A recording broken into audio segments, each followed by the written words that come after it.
여러분들이 잘 알다시피 십계명은 10개의 계명으로 되어 있습니다. 또한 이 십계명은 언약의 10가지 말씀으로 이렇게 일컬어지기도 합니다. 그러므로 십계명은 이와 같은 10개의 계명, 언약의 10가지 말씀으로 되어 있기 때문에 우리들은 이것을 십계명이라 부른다. 여러분들이 잘 알고 있습니다. 근데 이 십계명 가운데서도 10개의 이 계명 가운데서도 가장 중요한 계명은 첫 번째 계명, 곧 제1계명이라고 아니할 수 없습니다. 제1계명 이렇게 되어 있지 않습니까? 너는 나 외에는 다른 신들을 내게 두지 말라 했습니다. 우리들이 제1계명을 통해서 배우는 것은 무엇입니까? 우리가 누구에게 예배할 것인가? 우리가 예배하는 분은 누구신가? 우리들이 참 예배를 드리기를 원하는데 예배의 참된 그 대상은 누구인가? 우리들이 너무나 잘 알고 있지 않습니까? 그분은 하나님이십니다. 그분은 여호와 하나님이십니다. 그분은 삼위일체 되시는 삼위 하나님, 성부 하나님, 성자 하나님, 성령 하나님이십니다. 그 하나님은 유일하시고 참되신 하나님이십니다. 그분은 살아계신 하나님이십니다. 그분은 온 세계 만물을 지으신 창조주 하나님이십니다. 그분은 우리를 죄와 사망 가운데서 건지셔서 우리로 하여금 의와 생명을 갖게 하시고 하나님의 자녀 삼으신 구원의 하나님이 되십니다. 여호와 하나님만이 진짜 하나님이십니다. 여호와 하나님 그분만이 우리들이 믿고 섬겨 나가야 할 하나님이십니다. 그 외에 다른 신들은 하나같이 빠짐없이 다 가짜입니다. 모조품입니다. 짝퉁입니다. 그러므로 우리들은 이 1계명 제 첫 번째 되는 계명을 통해서 우리들이 드리는 참된 예배의 대상은 오직 여호와 하나님, 삼위일체 하나님인 것을 우리는 여기에서 배워나갑니다. 그러나 동시에 우리들이 믿고 섬기고 예배하는 하나님이 바로 이 여호와 하나님, 삼위일체 하나님이라면 그 외에 다른 모든 신들은 우상이고 거짓이라고 하는 그와 같은 사실도 우리들은 배워나갑니다. 이제 오늘 우리들은 제2계명에 이르게 되었습니다. 이 둘째 계명은 출애굽기 20장 4절부터 6절로 되어 있습니다. 이 계명은 제2계명은 4절부터 6절 되어 있지만은 이것을 좀 더 줄여서 이렇게 말씀드릴 수 있을 것입니다. 너를 위하여 새긴 우상을 만들지 말고 절하지 말며 섬기지 말라, 이렇게 요약할 수가 있을 것입니다. 제2계명이 우리들에게 가르쳐주는 바는 무엇입니까? 제1계명이 우리가 누구에게 예배해야 될 것인가를 가르쳐준다면 제2계명은 우리가 어떻게 예배할 때에 바른 예배를 드릴 수 있겠는가? 어떻게 하는 것이 참된 예배, 바른 예배의 자세와 태도를 우리들에게 교훈하고 있다 하겠습니다.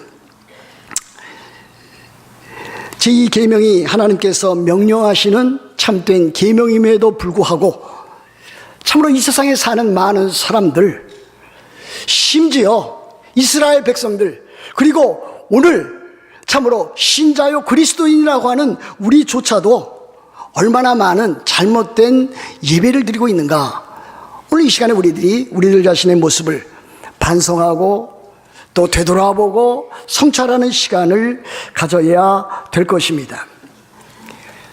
많은 나라, 많은 민족, 많은 세상 사람들이 지금도 여전히 우상에게 거짓으로 그렇게 잘못된 예배를 하고 있습니다. 거기에 우리나라도 예외는 아닐 것입니다. 여러분, 무당을 불러서 국거리하는 모습을 어렸을 때에 보신 적이 있을 것입니다. 저도 그와 같은 일들을 많이 보았습니다. 제가 살던 집, 그 동네에 여러 집에서 무당을 되돌아 놓고 국거리를 한 것을 보았습니다. 작두 타는 것까지 보았습니다. 또 고사 지내는 일들도 많이 보았습니다. 웃는 돼지 머리를 상에 얹혀놓고 절하는 모습을 보았습니다. 지금도 그것은 종종 대기업에서조차도 시행하고 있다고 합니다. 참으로 안타까운 일이 아닐 수 없습니다. 여행하면서 곳곳에 서 있는 성황당과 대장승도 보았습니다. 다 샤머니즘과 미신에 불과할 따름입니다. 우리나라에만 있는 것 아닙니다. 온 세계 도처에 그와 같은 것이 널려 있습니다. 고대, 중세, 근대, 현대, 지금까지도 그와 같은 일들이 참으로 널리 퍼져 있는 것을 보게 됩니다. 예전에는 어떻습니까? 애굽 사람들은 많은 신들을 섬겼습니다.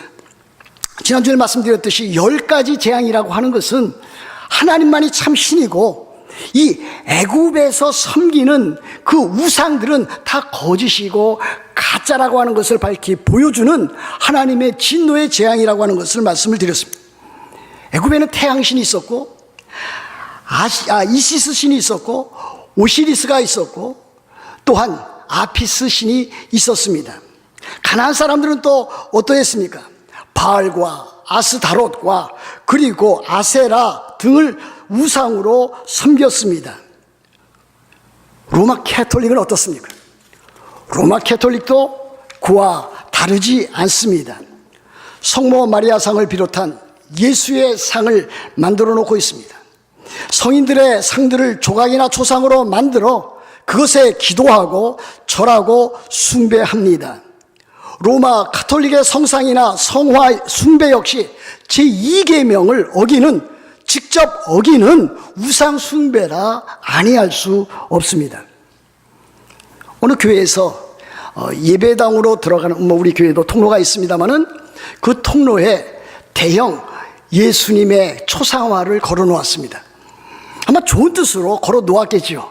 그런데 어느 불교에서 기독교로 개종한 한 신자가 그 초상화 앞을 지나갈 때마다 합장을 하고 거기에서 기도하는 그와 같은 일들을 계속해서 반복했습니다.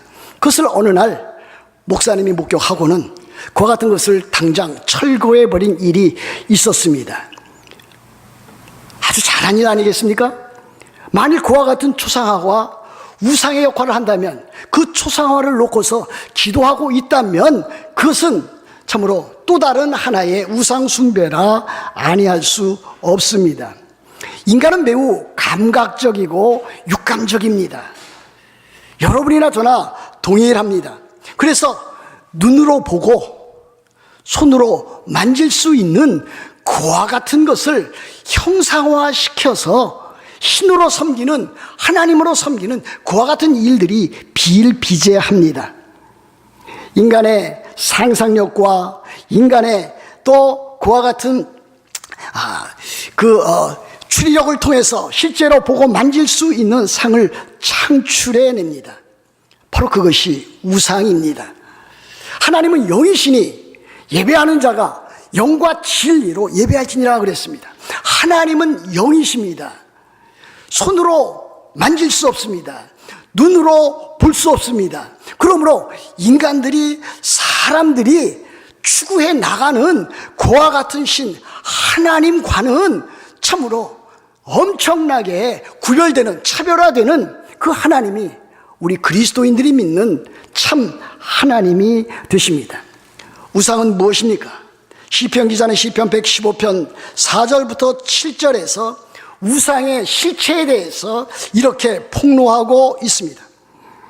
그들의 우상들은 이방인들이 믿고 섬기는 그와 같은 우상들은 은과 금이요 사람이 손으로 만든 것이라 입이 있어도 말하지 못하며 눈이 있어도 보지 못하며 귀가 있어도 듣지 못하며 코가 있어도 냄새 맡지 못하며 손이 있어도 만지지 못하며 발이 있어도 걷지 못하며 목구멍이 있어도 작은 소리조차 내지 못하느니라 그랬습니다. 이뿐만 아닙니다. 이사야 선지자도 이사야서 46장 6절 7절에서 우상에 대해서 또 이렇게 기록을 남기고 있습니다.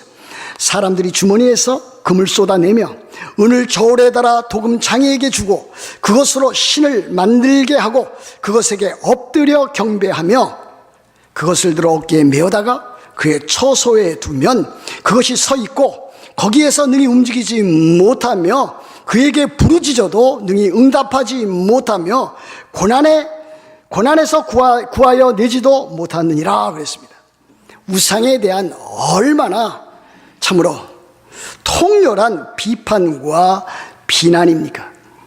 그러나 이와 같은 비판과 비난은 우상에 대해서 참다운 것이라 아니할 수 없습니다. 우상은 사람이 만든 것입니다. 인간의 작품이요 인간의 산물입니다. 그럼에도 불구하고 사람들은 자신이 만들어 놓은 것을 신이라고 하면서 거기에 절하고 섬기는 어리석은 행태를 보입니다. 그 어떠한 우상도, 사람이 만든 어떠한 우상도 참으로 말하거나 보거나 듣거나 걷거나 그렇게 하지 못합니다. 그러므로 그 우상 자체는 아무것도 아닙니다. 헛된 것입니다. 무익한 것입니다. 더 나아가서 해로운 것이 아닐 수 없습니다. 근데 이스라엘 백성들은 어떠했습니까? 이스라엘 백성들은 유일하신 참된 하나님 여호와 하나님만을 섬겨야 되는데 그들이 그 하나님을 떠나서 이방 신들을 섬겨 나갔습니다. 그 자리에까지 나아갔습니다. 그들의 타락상은 가나안의 바알이나 아세라 그리고 심지어는 이 모압의 그모스 또 암몬의 그와 같은 밀곰 같은 우상을 섬겨 나갔습니다. 그러나 그들은 때에 따라서 우상을 만들어 놓고 그 우상을 하나님이라고 여겼습니다. 이것이 성경 여러 군데에 그와 같은 신뢰로 들고 있는 것을 보게 됩니다. 이것은 하나님만을 섬겨야 되는데 하나님만 섬기지 아니하고 다른 신을 끄집어 들여서 그와 같은 것을 혼합화시키는 혼합 종교라 아니할 수가 없겠습니다. 이스라엘이 빠져 들어갔던 것은 그와 같은 것이었습니다. 단지 참으로 여호와 하나님만을 섬기는 것을 떠나서 이방 신을 도입해서 가나안의 바알이나 아세라 또는 밀곰이나 또는 그모스를 섬기는 그것이 아니라 우상을 만들어 놓고 그것이 곧 하나님이라 여호와 하나님이라 그렇게 섬겨 나갔던 참으로 그와 같은 일들이 있었습니다. 출애굽기 32장 4절 말씀에 이와 같은 말씀이 있습니다.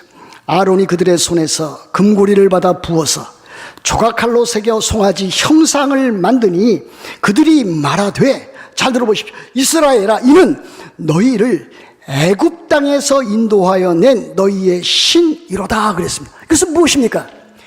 금송아지를 부어 만들어 놓은 다음에 이것이 너희를 애굽 땅에서 종되었던 애굽 땅에서 너희를 구출해낸 신이다. 곧 이것이 곧 하나님이다. 이것이 여호와 하나님이다. 그렇게 그들이 주장하고 있는 셈이 되는 것입니다. 참으로 얼마나 경악스러운 일입니까? 물론 하나님께서는 그와 같은 일에 대해서 심판하셨습니다. 이스라엘 그 통일 왕국이 북방 이스라엘과 남방 왕국으로 둘로 나뉘게 되었습니다. 솔로몬 사후에 북방 이스라엘은 여로보암이, 그리고 남방 유다는 르호보암이 다스리는 그와 같은 나라가 되었습니다. 북방 이스라엘으로서는 매우 참으로 곤란한 지경에 처해 있게 되었습니다. 왜 그렇습니까? 바로 예루살렘 그 안에 예루살렘 성전이 있었기 때문입니다.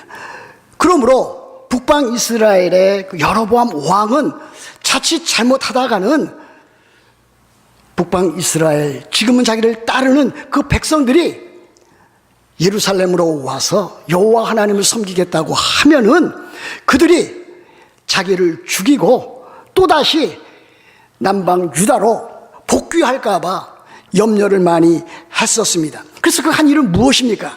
금송아지 2마리를 만들었습니다. 그리고 하나는 베델에, 하나는 단에 그것을 세웠습니다. 그리고 이 금송아지 2를 이스라엘 백성으로 하여금 여호와 하나님으로 섬기게 한 것을 보게 됩니다. 열왕기상 12장 27절부터 30절에 이와 같은 말씀이 있습니다. 만일 이 백성이 그랬습니다. 북방 이스라엘 백성이 예루살렘에 있는 여호와의 성전에 제사를 드리고자 하여 올라가면 이 백성의 마음이 유다 왕 된 그들의 주 르호보암에게 돌아가서 나를 죽이고 유다의 왕 르호보암에게로 돌아가리라 하고 이에 계획하고 2 금송아지를 만들고 무리에게 말하기를 너희가 다시는 예루살렘에 올라갈 것이 없도다. 이스라엘아. 그 다음에 나온 것을 여러분 들으셔야 됩니다. 이는 너희를 애굽 땅에서 인도하여 올린 너희의 신들, 베델에 있는 우상을, 또 단에 있는 그 우상을, 이 우상들이 너희를 애굽 땅에서 인도하여 낸 신들이라 그랬습니다. 이들이 곧 다름 아닌 여호와 하나님과 진배없다, 다르지 않다, 이렇게 가르치고 있는 것입니다. 그래서 하나는 베델에 두고 하나는 단에 둔지라. 이 일이 죄가 되었으니 이는 백성들이 단까지 가서 그 하나에게 경배함이니라 그랬습니다. 이것이 참으로 무서운 것입니다. 차라리 다른 우상을 섬긴다면은 이제 이 사람들은 하나님을 온전히 배교한 그와 같은 사람들이다. 그 사람들을 우리들은 단죄할 수도 있습니다. 그러나 그들이 참으로 다른 신을 만들어 놓고 이것이 곧 하나님이시다, 이것이 구원의 하나님이시다, 이렇게 주장해 나간다면 이것은 더욱더 어처구니 없는 그와 같은 우상 숭배를 하는 그와 같은 범죄의 다름이 아니다라고 하는 것을 보여줍니다. 이와 같은 일들이 우리들에게 가르쳐주는 교훈은 무엇입니까? 우리들은 제1계명과 제2계명을 통해서 우리들은 참 하나님을 섬겨야 될 것이고 참 하나님을 섬기는 그와 같은 자세와 태도와 방법까지도 하나님께서 가르쳐 주신 그 내용대로, 그 율법대로, 그 지시대로 우리들이 그렇게 해야 된다라고 하는 것을 우리들이 알 수가 있습니다. 그러면 우리들이 드리는 이 예배는 어떻게 이루어져 있습니까? 우리들이 드리는 이 예배는, 참으로 하나님께 드리는 이 예배는 창조주가 되시고 구원의 하나님이 되시는 그 하나님께 예배드리는 이 예배는 찬송과 기도와 성경 봉독과 설교, 하나님의 말씀이 들어있는 이 설교를 중심으로 이루어지고 있습니다. 또 1년에 몇 차례 우리들이 성례 세례와 성찬 예식을 통해서 참으로 하나님께 온전히 드리는 그와 같은 예배를 드리고 있는 것입니다. 그러므로 우리들은 이 예배를 할 때에 참으로 조심해야 될 일들이 한두 가지가 아닙니다. 우리들은 이 예배가, 저도 그렇고 여러분들도 그렇습니다, 예배에 참여하는 모든 청중들, 우리 교인들뿐만이 아니라 이 앞에 나와서 예배하는 모든 참으로 주도적으로 이끌어 나가는 자들은 다 이 예배가 온전히 하나님께만 영광이 돌려질 수 있도록 그렇게 해야 됩니다. 근데 사람들은 매우 감정적입니다. 육감적입니다. 인간적입니다. 그리고 미신적인 요소를 늘 가지고 있습니다. 그러면 우리들은 그와 같은 것들을 잘 배격해 나가야 됩니다. 그것을 우리들은 제거해 나가야 됩니다. 그래서 이 예배에 인간적이고 미신적인 요소가 들어있지 않도록 조심해야 됩니다. 또 이 예배와 이 설교가 농담 위주나 흥미 위주로 나타나지 않도록 참으로 각성해야 되는 것입니다. 설교자는 그럴 가능성이 얼마든지 많이 있는 것을 고백합니다. 그래서 많은 설교자들이 참으로 잘못된 길로 나가는 그와 같은 모습을 우리들은 보고 있습니다. 인간의 필요만 거기에 충족시키느라고 인간의 그 감성을 자극해서 거기에 만족을 주려는 그와 같은 일들로 일변도로 나가는 그와 같은 일들이 예배 가운데 얼마나 많이 참으로 횡행하는지 알 수가 없는 것입니다. 목사도 이 일에 조심해야 되고 청중들도 일반 성도들도 그와 같은 것을 요구하지 말아야 됩니다. 청중들이 그걸 자꾸 요구하니까 목회자들도 청중들, 회원들, 교인들의 참으로 그 만족을 주기 위해서, 인간적인 그 만족을 주기 위해서 그와 같이 참으로 유혹에 빠지는 경우도 없지 않아 있는 것을 보게 됩니다. 그러므로 예배는 항상 경건하면서도 하나님께만 영광 돌려질 수 있도록 그렇게 해야 됩니다. 예배에 참여하는 교인들도 자기 만족에 중심을 두는 것이 아니라 어떻게 하면 하나님께 영광을 돌려드릴 수 있을까? 어떻게 하면 하나님이 기뻐 받으시는 예배가 될 수 있을까? 거기에 중점을 두어야 될 것입니다. 우리들은 예배하는 가운데 참으로 하나님만이 하나님 되시고 하나님만이 참된 영광을 받으실 수 있도록 그렇게 해야 됩니다. 우리들이 예배하는데 참으로 우상 숭배와 관련된 여러 가지 그와 같은 잘못된 그와 같은 행태가 나타나지 아니하도록 우리들은 조심해야 될 것입니다. 여러분, 우상들은 아무것도 아니라 그랬습니다. 그것은 나무나 돌입니다. 금이나 은입니다. 그것으로 만들어낸 것입니다. 그러므로 그것은 아무것도 아닙니다. 그러나 우리들이 조심해야 될 것은 그와 같은 우상, 그와 같은 우상에 숭배하는 그와 같은 일들은 그 배후에는 항상 마귀와 악한 영들, 악령들이 배후에서 조종하고 있다고 하는 사실도 우리들은 잊지 말아야 될 것입니다. 그래서 사도 바울은 신약 성경에 보면은 우상에게 절하는, 우상 숭배하는 그와 같은 제단에 참여하는 일을 아주 엄격하게 금지했던 것을 우리들은 볼 수가 있습니다. 그 우상은 아무것도 아니지만은 거기에 참여하게 되면은 그와 같은 악한 영적인 세력에 우리들 자신을 스스로 노출하는 일이 되기 때문에 우리들은 그와 같은 일들을 하지 말아야 될 것입니다. 또 한 가지 중요한 일이 있습니다. 우리들 현대를 살아가는 우리들, 21세기를 살아가는 우리들에게 진정 우상은 없는 것입니까? 지구촌 곳곳에 우상이 널려 있음을 여러분들에게 말씀을 드렸습니다. 그럼 우리들은 지금 국거리를 하고 있지 않습니다.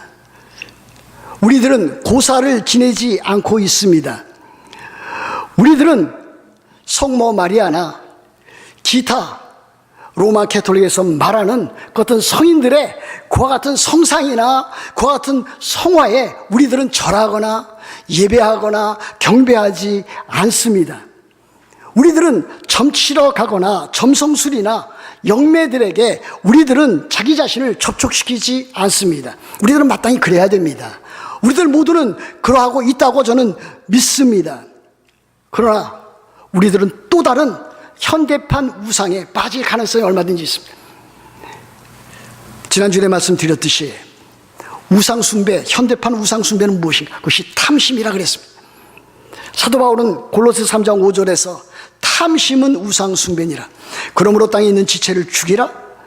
곧 음란과 부정과 사욕과 악한 정욕과 탐심이니 탐심은 우상 숭배니라 그랬습니다. 눈에 보이는, 손으로 만질 수 있는 그와 같은 우상을 우리들이 섬기지 아니한다 할지라도 우리는 눈에 보이지 아니하는 여러 가지 모양의 그와 같은 우상에 우리들은 노출되어져 있고 자칫하면 그와 같은 일에 빠져들 수 있다라고 하는 사실입니다. 무엇이 있다고 말씀드렸습니까? 돈이나 재물이, 인기나 명성이, 쾌락이나 권력이, 취미가, 그리고 건강이나 자녀 교육 등이 우리로 하여금 그렇게 만들 수 있다라고 하는 것을 제가 말씀을 드렸습니다. 하나님보다 앞서가는 것, 그것이 곧 우상입니다. 하나님과 나란히 놓는 것, 그것이 우상입니다. 예수님께서는 마태복음 6장 24절에서 이렇게 교훈하셨습니다. 한 사람이 두 주인을 섬기지 못할 것이니 혹 이를 미워하고 저를 사랑하거나 혹 이를 중히 여기고 저를 경히 여김이라. 너희가 하나님과 재물을 겸하여 섬기지 못하느니라. 많은 사람들이 오류에 빠지는, 많은 사람들이 죄에 빠지는, 많은 사람들이 현대판 우상 숭배에 빠지는 일이 바로 그와 같은 것입니다. 여러분, 저도 그렇고 여러분들도 그와 같은 일에 노출되어져 있습니다. 때에 따라서는 돈과 재물이 하나님보다 우선될 가능성이 있습니다. 여러분들에게 있어서 여러분의 취미나 여러분들의 삶에 여러분 좋아하는 것들이 바로 하나님보다 앞서 나갈 수 있거나 같이 나란히 놓음으로 우상 숭배로 전락시킬 수가 있습니다. 그러므로 우리들은 참으로 하나님을 섬기는 하나님의 자녀라면은 하나님보다 다른 것들, 그것이 그 누구이든지 그 무엇이든지 그 앞에 놓지 않도록, 나란히 놓지 않도록 조심해야 될 것입니다. 하나님은 우리들에게 요구하는 것은 무엇입니까? 전폭적인 것을 요구합니다. 그것이 우리들에게 늘 부담입니다. 그러나 그것은 거룩한 부담입니다. 여러분, 주일 예배 참석하는 것, 일반 보통 신앙생활 잘 했던 분들에게는 참으로 그리 어렵지 않게 참 예배에 참석합니다. 그러나 그렇지 아니한 사람도 있습니다. 이 주일 예배에 참석하는 일이 참으로 힘들고 어려울 때도 있습니다. 그러나 하나님께서는 예배에 참여하는 일들을 참으로 중요시 여기는 것을 보게 됩니다. 개인적인 예배도 중요하지만 이와 같은 주일날 공동체적으로 드리는 이 예배가 얼마나 중요한 것인가. 여기에서 우리들은 하나님의 말씀을 듣습니다. 복음을 듣습니다. 또 복음에 따르는 합당한 삶이 무엇인가 하는 것을 우리는 듣습니다. 하나님께서 우리들에게 요구하시는 것은 전폭적인 것입니다. 우리들의 시간도 요구하고, 우리들 하여금 우리들의 건강도 요구하고, 우리들이 마음과 뜻과 목숨을 다해서, 정성을 다해서 전폭적으로 우리 자신을 다 들여서 하나님을 섬기기를 원하십니다.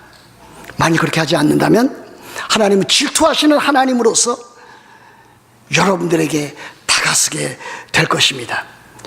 20장 5절에, 출애굽기 20장 5절에 이와 같은 말씀 있지 않습니까? 내 하나님 여호와는 질투하는 하나님인즉 그랬습니다. 하나님은 질투하시는 하나님으로 참으로 전폭적인 지지와 경배와 찬양을 받으시기를 원하십니다. 여러분들이 하나님을 잘 믿고 섬긴다면 그와 같은 일에 마땅한 대가를 얻게 될 것입니다. 그러나 여러분들이 하나님을 소홀히 하고 하나님 외에 다른 것에 더 치유한다면 하나님께서는 그와 같은 일에 여러분들을 징계해 나가실 것입니다. 우리는 그것을 참으로 마음 가운데, 삶 가운데 아주 참 잘 받아들여야 될 것입니다. 오늘 5절과 6절에 그와 같은 말씀이 있습니다. 여러분, 5절 하반절에 보면 즉 나를 미워하는 자의 죄를 갚되 아버지로부터 아들에게로 3, 4대까지 이르게 하거니와 나를 사랑하고 내 계명을 지키는 자에게는 1000대까지 은혜를 베푸느니라 했습니다. 하나님의 심판은 이렇게 준엄합니다. 하나님은 거룩하신 하나님이시기 때문에, 하나님은 질투하시는 하나님이시기 때문에 그렇습니다.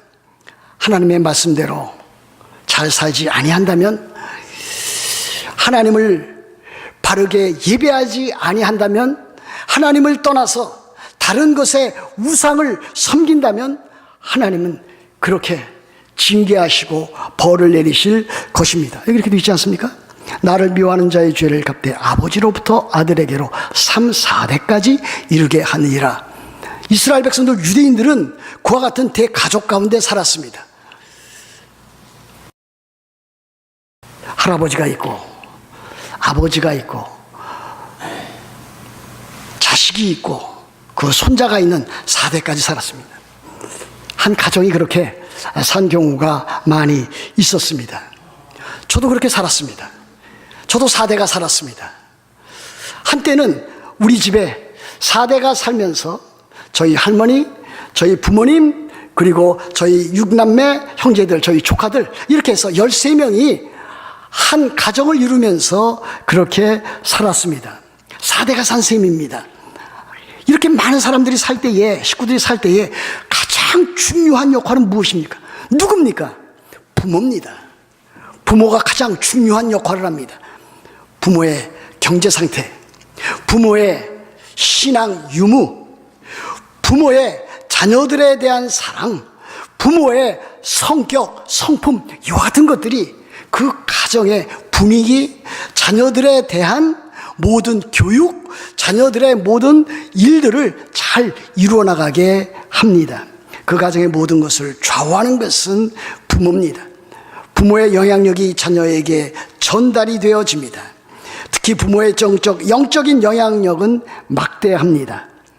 부모가 참으로 불신앙과 우상 숭배에 빠지게 되면은 그와 같은 일에 대해서 하나님께서는 3, 4대에 이르기까지 그와 같은 진노의 대상으로 둔다 그랬습니다. 물론 이것은 우리들이 기계적으로 이해해서는 안 될 것입니다. 대를 이어져 내려오는 동안에도 그 자녀들 가운데 또는 부모가 복음을 믿는 그 같은 일들이 많이 있습니다. 복음을 듣고 회심해서 참으로 신자가 되고 그리스도인이 되고 하나님의 자녀되는 놀라운 복락을 얻게 됩니다. 그렇게 되면 어떻게 됩니까? 이와 같은 일들이 그시로 참으로 무효화되는 것을 보게 됩니다. 그 가정이 이제 새롭게 되어서 그 자신이 새롭게 되어서 과거의 죄와 죄의 비참한 일들로부터 구원을 받고 하나님께서 주시는 영적인 놀라운 풍성한 삶을 살아갈 수 있게 하는 것입니다. 우리가 그 같은 것을 많이 겪어 나오지 않았습니까? 참으로 우리들은 영적인 면에서 우리들의 그 부모 세대나 할아버지 또 그 이전에 살던 사람들이 우상 숭배와 참으로 많은 도박과 중독과 빠져 있었지만은 누군가가 예수 그리스도를 믿게 될 때에 그 가정이 변화되는 그와 같은 놀라운 일들을 우리들은 여기저기서 보아왔던 것이 사실입니다. 더 나은 것은 무엇입니까? 6절 보면 나를 사랑하고 내 계명을 지키는 자에게는 천대까지 은혜를 베푸시니라. 대대로 하나님께서 은혜를 주시고 복을 주시고 하늘에 속한 신령한 양식과 일용할 양식과 필요한 것들을 공급해 주셔서 참으로 그 세대뿐만이 아니라 오고 오는 모든 세대까지 하나님께서 복을 주신다. 물론 그것도 자동적인 것은 아닙니다. 그 아래에 있는 세대가 참으로 하나님을 제대로 믿고 제대로 알아가고 하나님의 백성다운 삶을 살아갈 때에 그렇게 하시는 그와 같은 뜻인 것으로 우리들은 받아들여야 될 것입니다. 중요한 것은 참으로 나를 사랑하고 내 계명을 지키는 자, 이것이 중요한 것입니다. 우리 그리스도인들은 바로 하나님께서 우리들에게 주신 그와 같은 계명을 지켜야 됩니다. 그리고 하나님을 사랑해야 됩니다. 예수님께서도 요한일서 5장 21절에서 사도 요한은 요한일서 5장 21절에서 이렇게 교훈했습니다. 자녀들아 너희 자신을 지켜 우상에서 멀리하라 그랬습니다. 신자들도 그리스도인들도 이 우상과 완전히 결별하지 못하는 삶을 살 가능성이 있음을 우리들에게 보여줍니다. 우리 그리스도인들은 우리 주님께서 하신 말씀대로 이렇게 살아가야 됩니다. 우리 주님은 요한복음 14장 21절에서 이렇게 교훈했습니다. 나의 계명을 가지고 지키는 자라야 나를 사랑하는 자니 나를 사랑하는 자는 내 아버지께 사랑을 받을 것이요 나도 그를 사랑하여 그에게 나를 나타내리라 그랬습니다. 여러분 우리들은 하나님을 믿습니다. 우리들은 예수 그리스도를 믿습니다. 우리들은 복음을 믿습니다. 우리들은 그와 같은 신앙 고백을 합니다. 우리들은 참으로 좋은 신앙 고백서를 가지고 있습니다. 웨스트민스터 신앙 고백서를 가지고 있고 하이델베르그 신앙 고백서를 가지고 있습니다. 소요리문답, 대요리문답 그 외에 좋은 많은 신앙 고백서를 가지고 있습니다. 우리들은 그와 같은 하나님에 대해서 예수 그리스도에 대해서 신앙을 우리들은 고백을 합니다. 매우 중요한 것 아니겠습니까? 그러나 그것만으로는 모든 것을 다 충족시킨다 말할 수 없을 것입니다. 신앙 고백은 매우 중요한 것이고 신앙 고백은 우리들에게 빠지지 아니해야 하는 그와 같은 것입니다. 바른 신앙 고백을 하지 못하는 사람 우리들은 그리스도인이라 말할 수 없을 것입니다. 그러나 바른 신앙 고백을 한다면 그에 걸맞는 삶의 실천이 있어야 됩니다. 순종이 따라 나가야 됩니다. 하나님의 계명과 하나님의 말씀과 하나님의 율법, 이 10계명을 지켜 나가야 됩니다. 하나님을 사랑하고 참으로 이웃을 사랑하고 있다라고 하는 것을 삶을 통해서, 삶의 그 실천을 통해서 나타내야만 합니다. 하나님 사랑과 형제자매 사랑, 또 교회 사랑, 이웃 사랑, 심지어 원수 사랑까지도 삶을 통해서, 하나님의 말씀을 지키고 순종함을 통해서 나타내야만 합니다. 우리들이 이와 같은 순종을 통해서 그리스도인이 되는 것 아닙니다. 그러나 그리스도인이라면 마땅히 삶 가운데서 순종으로 나아가야 되는 것은 당연한 일이 아니겠습니까? 여러분, 이제 선택하셔야 될 것입니다. 둘 중에 하나를 선택해야 될 것입니다. 엘리야 선지자가 아합과 또 그를 따르는 많은 잘못된 우상 숭배자들, 이스라엘 백성들에게 이렇게 도전했습니다. 열왕기상 18장 21절에 나와 있지 않습니까? 너희가 어느 때까지 둘 사이에서 머뭇머뭇하려느냐? 여호와가 만일 하나님이면 그를 따르고 바알이 만일 하나님이면 그를 따를지니라 그랬습니다. 여러분, 누군가 택해야 됩니다. 중간지대 없습니다. 회색지대 없습니다. 여러분, 반드시 분명한 태도와 입장을 견지해 나가야 됩니다. 하나님을 택하든지 우상을 택하든지 여러분 그렇게 하셔야 됩니다. 여호수아도 이스라엘 백성들에게 마지막 유언을 남기면서 둘 중에 하나를 선택하라고 요청하고 있습니다. 여호수아서 24장 15절에 나타나 있지 않습니까?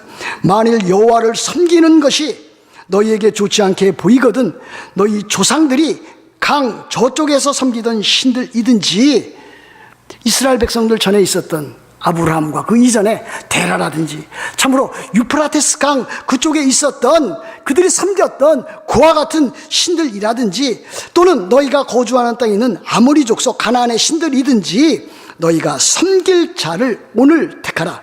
오직 나와 내 집은 여호와를 섬기겠노라 그랬습니다. 저는 여호와만 섬기겠습니다. 제 자식들에게도 여호와 하나님만 섬기라고 저는 요청하겠습니다. 둘 중에 하나를 택하라며 하면 저는 그렇게 하겠습니다. 여러분들도 그렇게 하셔야 됩니다. 여러분들이 부모가 되었다면, 여러분들이 앞으로 부모가 된다면 여러분들은 여러분의 가정 가운데서 여러분들의 자녀들에게, 여러분 주변에 있는 사람들에게 둘 중에 하나를 선택하라고 요청해야 될 것입니다. 그러면서 나는 오직 여호와 하나님만을 섬기노라 하는 이와 같은 것을 표명해야 될 것입니다. 사랑하는 성도 여러분, 그 누구도 그 무엇도 하나님의 그 자리에, 하나님의 위치에 앞서게 하거나 나란히 놓을 수는 없습니다. 그렇게 한다면 그것이 우상 숭배가 됩니다. 그렇게 하지 마셔야 됩니다. 그리고 예배할 때는 바른 자세와 바른 태도를 가지고 항상 하나님 앞에 예배해야 됩니다. 여러분 모두 어떠한 우상도 만들지 말고 절하지 말고 섬기지 아니해서 바른 하나님, 바른 신앙생활, 바른 예배 드리시는 여러분 다 되시기를 우리 주 예수 그리스도의 이름으로 축복합니다.